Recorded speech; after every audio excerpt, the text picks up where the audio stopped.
नमस्कार प्यारे विद्यार्थियों, शिक्षा के ऑनलाइन प्लेटफॉर्म पर आप सभी का वेलकम है। और एनसीईआरटी में आज आपका 7वां लेक्चर है। टॉपिक का नाम है आपका अशोक एक अनोखा सम्राट जिसने युद्ध का त्याग किया। और ये आप क्लास 6 से हिस्ट्री पढ़ रहे हैं और ये आपकी पूरी सीरीज रहेगी। आज आपका कौन सा 7वां लेक्चर है और हम आपका समय ज्यादा खराब नहीं करते हुए चलते हैं अपने टॉपिक पे। और इस सीरीज में हम कर रहे हैं एमसीक्यूज यानी कि मल्टीपल चॉइस क्वेश्चन।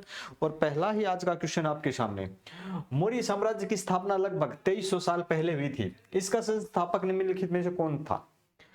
तो मौर्य साम्राज्य का संस्थापक कौन था बताओ जल्दी से कमेंट करके। तो छोटी सी बात है, साधारण सी बात है, चंद्रगुप्त मौर्य था। कौन था? चंद्रगुप्त मौर्य था। बिंदुसार, ठीक है, बिंदुसार और इसका पोता था, इसका पोता था। ये भी कौन था? मौर्य था। ये भी कौन था? मौर्य था। बिंबिसार कौन सा था? ये हरियंक वंश का शासक था। ठीक है, अब एक बात करते हैं हरियंक वंश से। मैं बताता हूं उस समय के शासक जो हुए हैं, जो वंश हुए उनकी एक ट्रिक बता देता हूं। ठीक है, मैंने एक दिन पहले भी बताई थी, हसीन माशूका। तो यहां से है से क्या था मैंने बताया था, सी से क्या हो जाएगा और न से क्या होगा, मां से क्या होगा और शू से क्या होगा और का से क्या होगा। जल्दी से बताएं कमेंट करके बच्चे कि किस नाम से कौन सा वंश बनेगा, क्योंकि एग्जाम में आपके लिए जरूरी हो जाते हैं थोड़े से, तो आपको थोड़ा सा पता होना चाहिए। तो है से हरियंक वंश, ठीक है, हरियंक वंश बिंबिसार इसका। और सी से शीशुनाग वंश, शीशुनाग वंश, ठीक है, सी से शीशुनाग वंश हो जाता है। कौन है?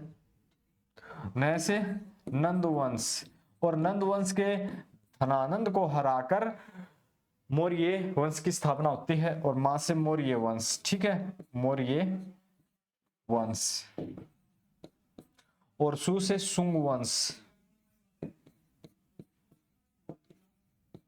और का से कर्ण वंश। कुछ इस प्रकार के वंश हुए हैं इस दौरान में। ठीक है, कुछ इस प्रकार के वंश हुए हैं भाई, इनको ध्यान में रखना है। ओके। और जो चंद्रगुप्त मौर्य था, ये किसकी सहायता से शासक बना था या राजा बना था? ये चाणक्य की सहायता से। किसकी सहायता से? चाणक्य की सहायता से। चाणक्य की सहायता से राजा बनता है। ओके, ये तो यहां तक तो मेरे हिसाब से कोई डाउट नहीं होगा आपका। बढ़ते हैं इससे अगले क्वेश्चन पे। ये इसकी कुछ डिटेल है। वही मौर्य साम्राज्य का संस्थापक चंद्रगुप्त मौर्य था। कौटिल्य ने साम्राज्य स्थापना में चंद्रगुप्त की सहायता की थी। कौटिल्य, अब इसकी बात है ना कौटिल्य। अब चाणक्य के और भी नाम थे, मैं बताऊं आपको। चाणक्य के और कौन से नाम थे? चाणक्य के नाम एक था विष्णुगुप्त, विष्णुगुप्त था। ठीक है, इसका एक नाम और भी था, कौन सा था? कौटिल्य। इसके 3 नाम थे। चाणक्य का विष्णुगुप्त और कौटिल्य भी नाम हुआ था। ये 3 नाम थे इसके। तो अगले क्वेश्चन पे हम चलते हैं, इसकी व्याख्या हो चुकी है। अगले पे हम बढ़ते हैं और अगले क्वेश्चन की थोड़ी सी हम डिटेल देखते हैं। तो क्वेश्चन पे चलते हैं। कौटिल्य द्वारा लिखित प्रसिद्ध पुस्तक का नाम क्या था? कौटिल्य ने कौन सी पुस्तक लिखी थी? अर्थशास्त्र, अर्थशास्त्र। ठीक है, ये किसने लिखी थी? कौटिल्य ने। किसने लिखी थी? कौटिल्य ने। और अष्टाध्यायी किसने लिखी थी? पाणिनि ने, पाणिनि। ठीक है, अष्टाध्यायी किसने लिखी थी? पाणिनि। मालवी का अग्निमित्रम और अभिज्ञान शाकुंतलम किसने लिखी थी? क्या नाम था उसका? मैं भूल गया यार। कालिदास। ठीक है, क्या नाम था? कालिदास। ये किसने लिखी थी? कालिदास। ओके, ये नाटक थे। और कौटिल्य ने लिखी थी अर्थशास्त्र। और ये क्या था उस समय? अर्थव्यवस्था संबंधित नहीं थी, राजनीति से संबंधित थी। राजनीति से संबंधित क्या थी? राजनीति से संबंधित थी ये। ओके, राजनीति से संबंधित थी। ठीक है, पाणिनि ने जो अष्टाध्यायी लिखी थी वो क्या थी? अष्टाध्यायी। ये किससे संबंधित थी? ये संस्कृत से संबंधित थी। ठीक है, ये संस्कृत से, संस्कृत व्याकरण।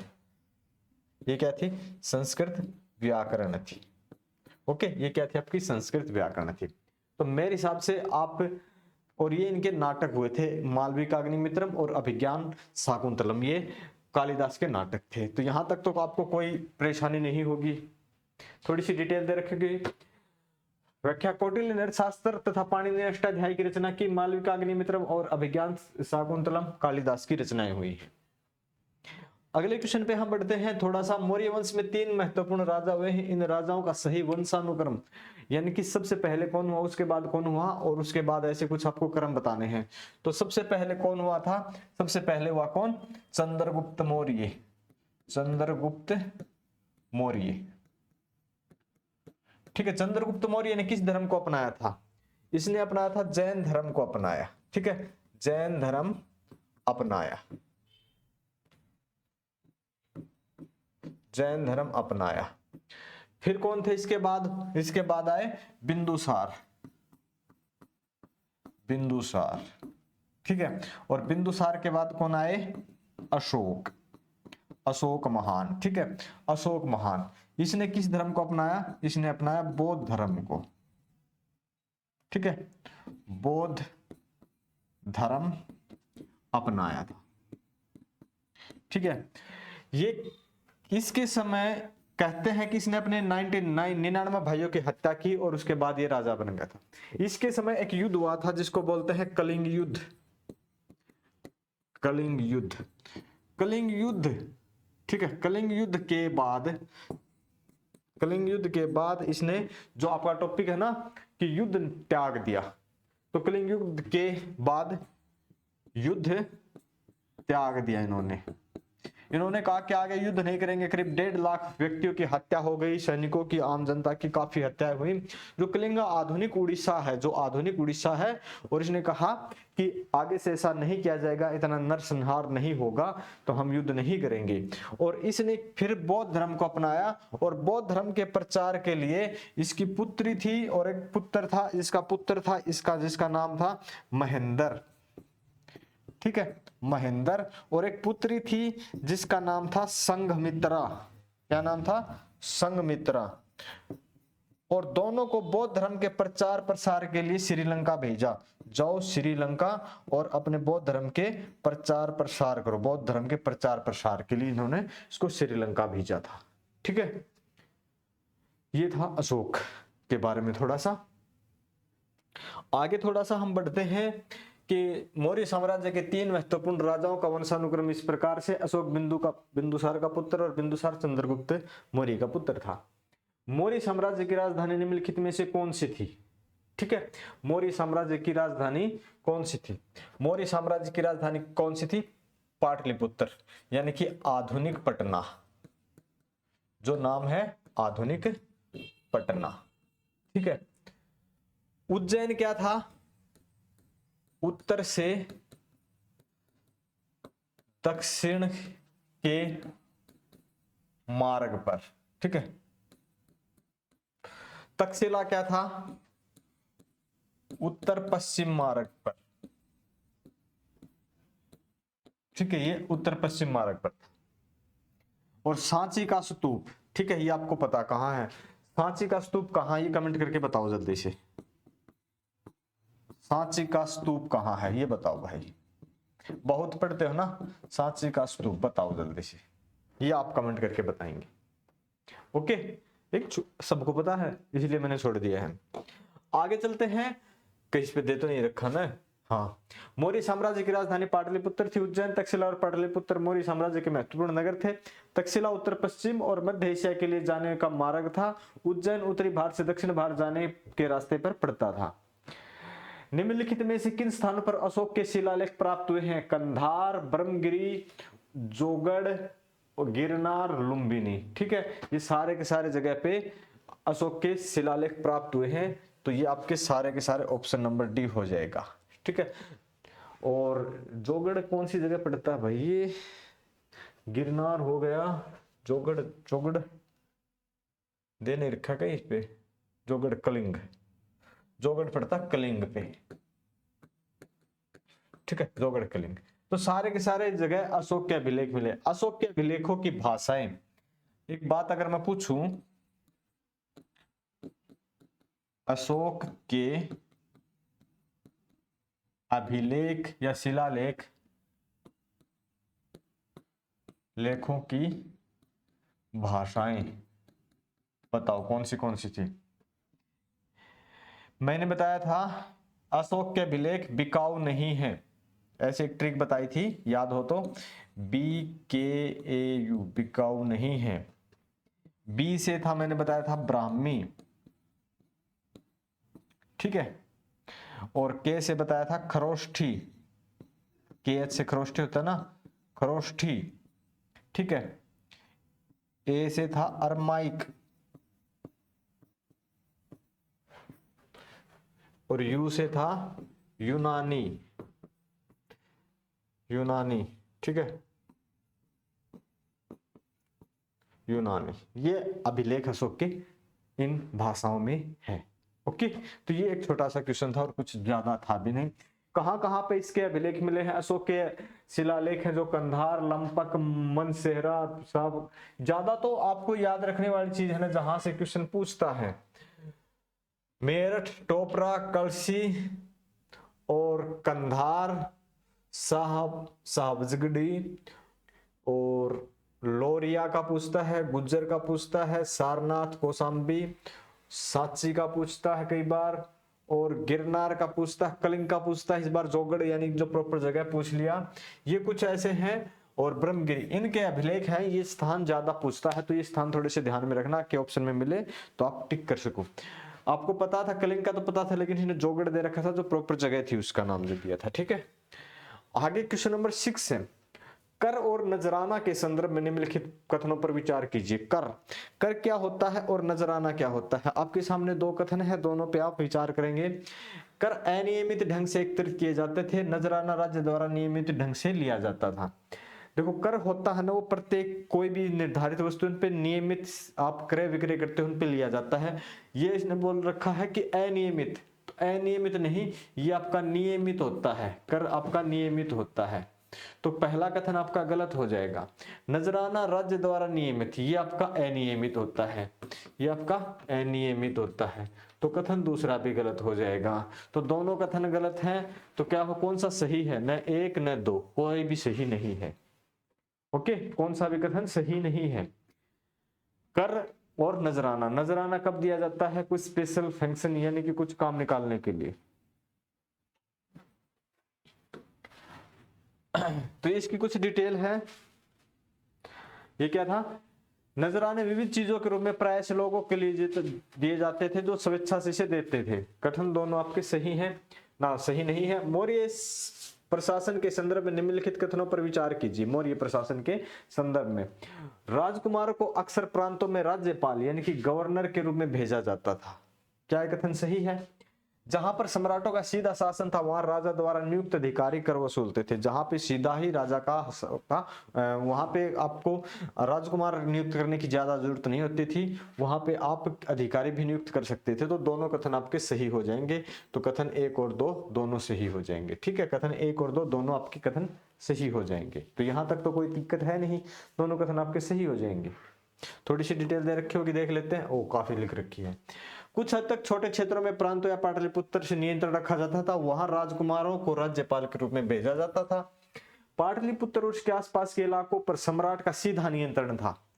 यहां पर वसूली के लिए राजा द्वारा अधिकारी नियुक्त किए जाते थे। वसूली के लिए अधिकारी नियुक्त होते थे। जो राजा के आदेशों का उल्लंघन करते थे, वे अधिकारी उन्हें सजा भी दे सकते थे, देते थे। जो व्यक्ति क्या था, जो राजा के आदेशों का उल्लंघन करते थे, अधिकारी उन्हें सजा दे सकते थे। इनमें कई अधिकारियों को वेतन भी दिया जाता था। अधिकारियों के क्रियाकलापों पर नजर रखने के लिए जासूस होते थे। कहीं ऐसा तो न है कि अधिकारी कहीं माल गबन कर जाए, वहां से तो ज्यादा कर इकट्ठा कर ले, बाकी अपने आप खुद ही गबन कर जाए, राजा तक पहुंचे नहीं। इसके लिए जासूस भी रखे जाते थे, रो एजेंट भी थे। ठीक है ना, रो एजेंट भी रखे जाते थे। अगले क्वेश्चन पे चलते हैं हम। क्वेश्चन नंबर 8, मौर्य प्रशासन से जुड़े निम्नलिखित कथनों पर विचार कीजिए। पल्स, तो भाई पल्स खाने के किसी को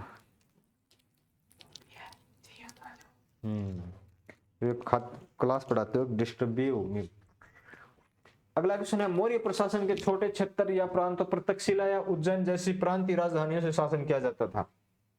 मौर्य शासक आवागमन के लिए महत्वपूर्ण मार्गों और नदियों पर नियंत्रण रखने का प्रयास करते थे। प्रदेशों में रहने वाले लोग मौर्य अधिकारियों को नजराना भेंट भी किया करते थे। तो तीनों कथन सही है, यहाँ पे कथन 1 2 तीनों सही हो जाएंगे। उपयुक्त तीनों कथन सही है। मौर्य साम्राज्य में छोटे प्रांतों पर प्रांतीय राजधानियों द्वारा नियंत्रण, जो प्रांतीय राजधानियां थी छोटी, उनसे नियंत्रण किया जाता था। उज्जैन और तक्षशिला प्रांतीय राजधानियां थी। उज्जैन कहाँ है और तक्षशिला कहाँ है, इससे पहले चर्चा हो चुकी है। उज्जैन आपका उत्तर से दक्षिण जाते समय रास्ते में है, और पश्चिम, जो पश्चिम उत्तर का जो क्षेत्र है, उस जाते समय आपका तक्षशिला रास्ते में आता है। कुछ हद तक पाटलिपुत्र राजधानी थी जो उस समय की, से इन क्षेत्रों में राजकुमारों और राज्यपाल के रूप में भेजकर नियंत्रण किया जाता था, परंतु इन जगह पर राज स्थानीय परंपराओं और नियमों का ही माना जाता था। ये कुछ डिटेल है, बाकी हम सारी चर्चा कर चुके थे। चंद्रगुप्त के दरबार में निम्नलिखित चंद्रगुप्त के दरबार में पश्चिम एशिया के यूनानी राजा सेल्यूकस निकेटर का राजदूत था, उसका नाम क्या था? क्या नाम था सेल्यूकस निकेटर का? मेगास्थनीज, डायमेकस। ये किसके दरबार में आया था? बिंदुसार। ठीक है, ये किसके दरबार में आया था? हर्षवर्धन। और ये किसके दरबार में आया था? चंद्रगुप्त विक्रमादित्य। चंद्रगुप्त विक्रमादित्य के दरबार में आया था। ठीक है, मेगास्थनीज मौर्य के दरबार में यूनानी राजा सेल्यूकस निकेटर का राजदूत था। सेल्यूकस निकेटर के बारे में कहा जाता है कि सेल्यूकस निकेटर और मौर्य वंश के जो सम्राट थे चंद्रगुप्त मौर्य, इन दोनों के बीच लड़ाई होती है जिसमें मौर्य जीत जाते हैं, और सेल्यूकस निकेटर अपनी लड़की की शादी इसके साथ कर देता है। इसके साथ, अपने राजा जो थे चंद्रगुप्त मौर्य के साथ। डायमेकस बिंदुसार के समय आया था, फाहियान चंद्रगुप्त विक्रमादित्य के समय आया था, और हेनसांग हर्ष के काल में आया था। Okay, question number 10। मेगास्थनीज ने भारत में जो कुछ देखा उसका विवरण दिया। सम्राट के विषय में उसके विवरण के संदर्भ में निम्नलिखित कथनों पर विचार कीजिए। पहला है कि सम्राट की जनता को सामने आने के अवसरों पर शोभा यात्रा के रूप में जश्न होता था। जब भी राजा सम्राट आम जनता के बीच आता था तो शोभा यात्रा निकाली जाती थी। क्या पहला कथन सही है? हाँ जी, सही है। उसके अंगरक्षक सोने व चांदी से सजे हाथियों पर सवार होते थे। कुछ अंगरक्षक पेड़ों को लेकर भी चलते थे जिन पर तोते वगैरह होते थे, जो कि पता करते थे क्या गतिविधियां हो रही हैं। कथन ये भी सही है। राजा सामान्यतः हथियारबंद महिलाओं से घिरे होते थे। तो उस समय के जो राजा थे वो अपनी सिक्योरिटी में महिलाओं को रखते थे जो हथियारों से परिपूर्ण थी। उनको भरोसा महिलाओं पर ही था, लेकिन अपने वाले राजा तो अपनी ही को छोड़ के बाहर काम करते हैं। ठीक है, तो यहां पे आपके कथन तीनों सही हो जाएंगे।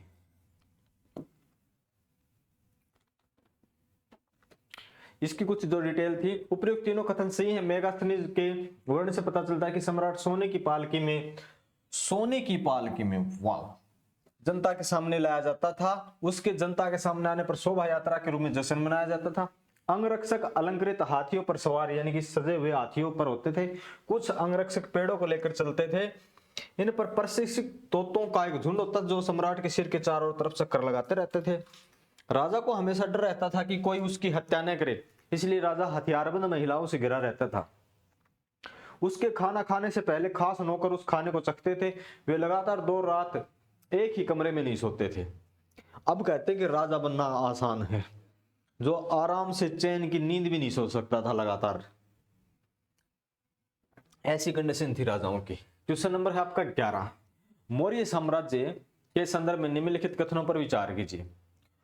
उज्जैन है वो उत्तर पश्चिम की तरफ आवागमन मार्ग पर है। आधुनिक पाकिस्तान और अफगानिस्तान के इलाके में मौर्य साम्राज्य के अंदर थे। मौर्य साम्राज्य के संस्थापक चंद्रगुप्त मौर्य के विचार अर्थशास्त्र में लिखे गए हैं। तो पहला तो उत्तर पश्चिम, उज्जैन तो जो है ना, उज्जैन कहाँ है? उज्जैन है उत्तर दक्षिण, उत्तर से दक्षिण जाते हैं तब। उत्तर पश्चिम में कौन सा था? उत्तर पश्चिम में था तक्षशिला। ठीक है, कौन सा था? तक्षशिला। तो पहला कथन तो हो गया गलत। आधुनिक पाकिस्तान और अफगानिस्तान के इलाके मौर्य साम्राज्य के अंतर्गत आते थे। दूसरा कथन होगा सही। मौर्य साम्राज्य के संस्थापक चंद्रगुप्त मौर्य के विचार अर्थशास्त्र में है। अर्थशास्त्र में चाणक्य के विचार हैं, चाणक्य के विचार हैं। ठीक है, किसके विचार हैं? चाणक्य के। तो कथन आपका तीसरा भी गलत हो जाता है। तो केवल और केवल 2 सही होगा, केवल और केवल 2 सही होगा। ठीक है, ये दे रखी डिटेल। उज्जैन उत्तरी भारत से दक्षिण भारत जाने में मार्ग में पड़ता था। उत्तर पश्चिम मध्य एशिया के लिए जो रास्ता था वो तक्षशिला से था। अर्थशास्त्र में चंद्रगुप्त मौर्य के नहीं बल्कि कौटिल्य के विचार हैं। कथन पहला गलत है, तीसरा गलत है, केवल दूसरा सही है। क्वेश्चन नंबर 12, अशोक के संबंध में निम्नलिखित कथनों पर विचार कीजिए। अशोक ऐसा पहला शासक था जिसने अभिलेखों द्वारा जनता तक अपना संदेश पहुंचाने की कोशिश की। अशोक के ज्यादातर अभिलेख खरोष्ठी में है। और इससे अगला है, अशोक ने अपने एक अभिलेख में कलिंग युद्ध का वर्णन किया है। कौन से सही हैं बताओ? अशोक के ऐसा शासक जिसने अभिलेखों द्वारा जनता तक अपना संदेश पहुंचाने की कोशिश की, पहला कथन सही है। ज्यादातर अभिलेख खरोष्ठी में नहीं ब्राह्मी लिपि में है। ठीक है, तो दूसरा कथन आपका गलत है। ये हो नहीं सकता, दूसरा गलत है। 2 इसमें भी है, 1 हो सकता। अशोक ने अपने अभिलेख कलिंग युद्ध का वर्णन करता है 13वें अभिलेख में, तो 1 और 3 सही हैं। 1 और 3 आपके सही हैं। ओके, क्वेश्चन नंबर 13 पे चलते हैं। कलिंग युद्ध में जनहानि से दुखी होकर अशोक ने धम्म का पालन करने एवं दूसरों को इसकी शिक्षा देने का निश्चय किया। धम्म के संदर्भ में निम्नलिखित पर विचार कीजिए। इससे पहले भी चर्चा कर चुके हैं कि कलिंग युद्ध के बाद उन्होंने युद्ध का त्याग कर दिया और बौद्ध धर्म को अपना लिया। अशोक का मानना था कि धम्म के माध्यम से लोगों का दिल जीतना बलपूर्वक विजय पाने से ज्यादा बेहतर है। ठीक है, वह चाहता था कि उसके बाद उसके बेटे व पोते युद्ध न करें, इसके बदले वे धम्म की अभिवृद्धि में योगदान दें। तो दोनों कथन आपके सही हैं, तो कथन सी सही हो जाएगा।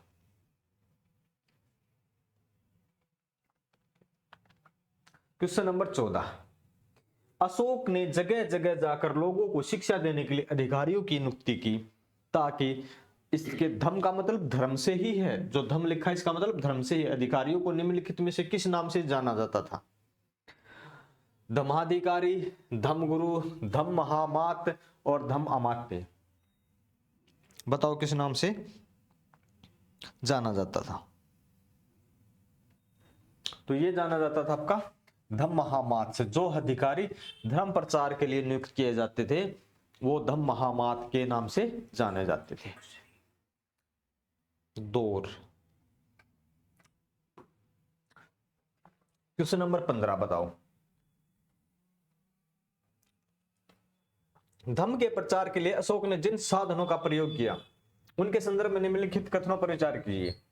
अशोक ने अपने संदेश कई स्थानों पर शिलाओं और स्तंभों पर गुदवाए थे। बात सही है। उसने अधिकारियों को आदेश दिया कि वे राजा के संदेशों को उन लोगों को पढ़कर सुनाएं जो खुद नहीं पढ़ सकते। ओके, यानी कि जहां लिखवा दिए वहां तो पढ़े लिखे लोग तो पढ़ पाएंगे, लेकिन जो नहीं पढ़ पाए उनको पढ़ के सुनाया जाए। अशोक ने धम्म के विचारों को प्रसारित करने के लिए सीरिया, मिस्र, ग्रीस, श्रीलंका में भी दूत भेजे थे। ये कथन भी आपका सही है। इन्होंने धम्म के बौद्ध के प्रचार के लिए, बौद्ध धर्म के प्रचार के लिए, यानी कि धम्म बोलते हैं, प्रचार के लिए ये भी प्रयत्न किए थे। कथन आपका तीनों सही है।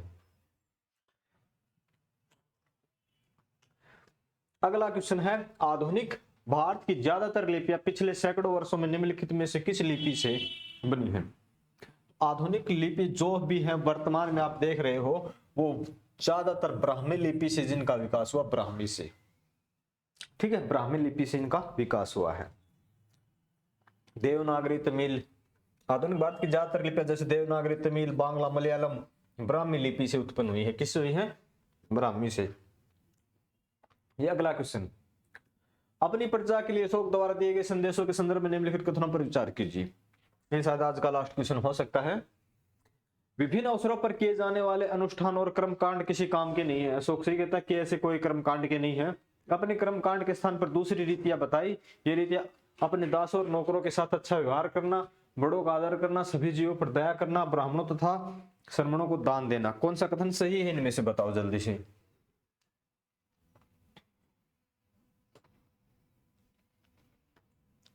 तो पहला भी सही है और दूसरा भी सही है, तो कौन सा? ऑप्शन सी हो जाएगा। इसकी कुछ डिटेल दे रखी है और ये आज आपका लास्ट क्वेश्चन है। ठीक है, तो हम पढ़ रहे थे ये वाली सीरीज आपकी, ये टॉपिक था आज का 7वां लेक्चर था। एक बार वीडियो को पूरा देखें, इसके साथ मैथ की सीरीज चल रही है आपकी, वो भी देखें। तो मिलते हैं हम नेक्स्ट लेक्चर में, और इसका पीडीएफ डाउनलोड आप कर सकते हैं जो फ्री ऑफ कॉस्ट है। Okay, thank you.